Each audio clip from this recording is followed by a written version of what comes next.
gentlemen, welcome to the main event.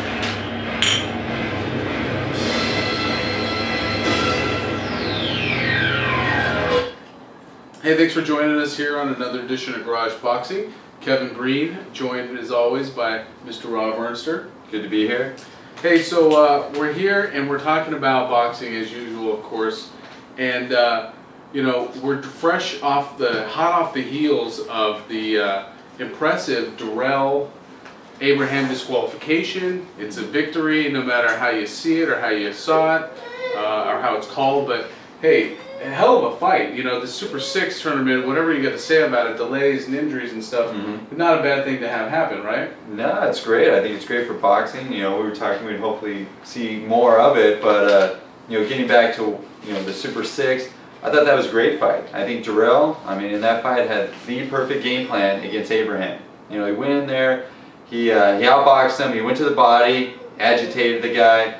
You know, everyone knows Abraham's gonna, stay in his guard, try to figure out, what's the best plan of attack. But when you got a guy that's as fast as DIRRELL, he's got the reach, he switches from right to left, going upstairs, downstairs.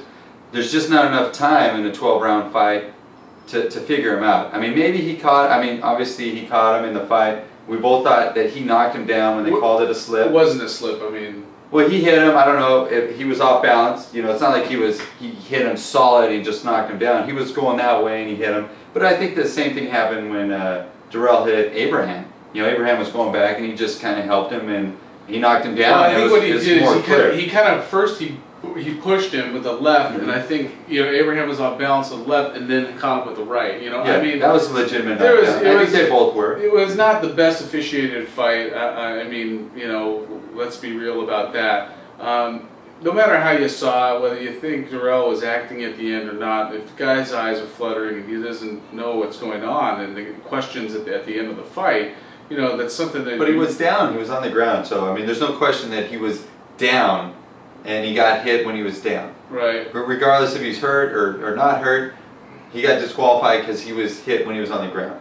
That's in the story. And and a lot of people say, well, Abraham was coming on, and that's what his game plan was. But look, if you have a game plan, your game plan to fight DIRRELL is to win some early rounds. Because you know that's what DIRRELL is a guy who wins a lot of early rounds and maybe doesn't have that stamina. And again, he fought a night and day fight versus the Froch fight, where he didn't fight as much. You know what I mean? He did score and he did. Well, he was complaining in that fight about getting roughed up.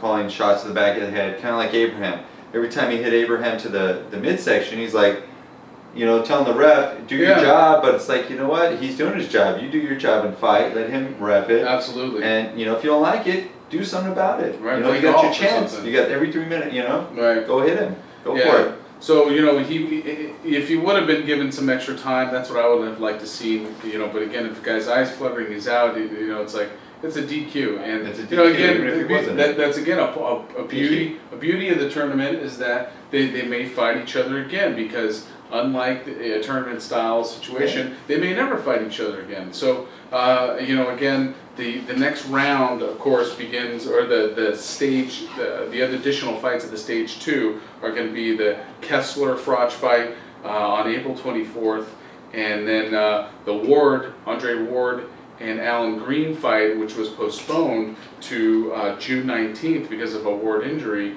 That's going to happen, and that'll round out the stage 2, and then the stage 3, probably the best of the stages. You've got Froch and Abraham going to fight, which will be a huge fight in Europe. And I mean, if you're watching this fight and you're a boxing fan, that's going to be a good one. And then you've got DIRRELL and Ward, which again is like a mirror image of the two fights that are happening between Abraham and Froch and DIRRELL and Ward. And then an interesting fight, Kessler and Alan Green. So that's stage 3. And I don't know, what do you guys think about Super 6, and what did you think about the fight? We called it ahead of time. We said the underdog. And yeah, well, I mean, and again, I don't think many people would necessarily disagree, but I think a lot of people were disappointed because those that did disagree thought that Abraham was going to come on late, and he almost did. but you can't do that. And can't almost do anything. You know, it's like you never even did. And on one hand, I almost did it, but and on one hand, it's kind of like, you know, he did have you know, the referee behind him. The referee, again, that's why I said it wasn't the best officiating, because if the referee was right there in the mix, he would have said, "Hey, it's a slip," and been there to separate. But you know, when a guy is obvious. I mean, that was pretty obvious. The guy threw a punch at his ankles.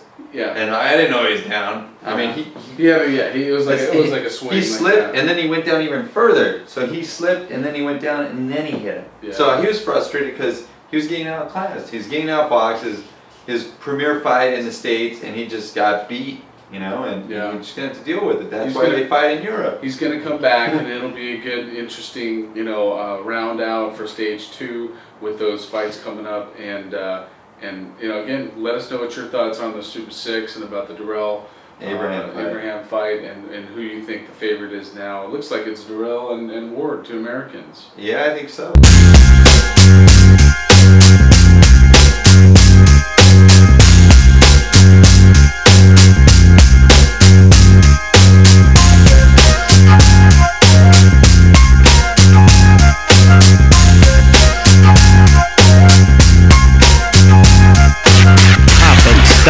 Hopping like a rabbit. When I take the Nina Ross, you know I got to have it. I lay back in the cut, retain myself. Think about the shit and I think it well. How can I mix my grip? And how should I make that nigga straight slip? Set trip, gotta get him for his grip as I dip around the corner. Now I'm on another mission, wishing upon a star. Snoop Doggy Dogg with the caviar. In the back of the limo, no demo, this is the real. Breaking niggas down like he had the Holyfield. Cheer to the next episode. I make money and I really don't love hoes. Tell you the truth, I swoop in the coop. I used to sell loot, I used to shoot hoop, but now I make hits every single day with that nigga, the Diggy Dr. Dre. So lay back in the cut, motherfucker, before you get shot. It's 187 on the motherfucking cop.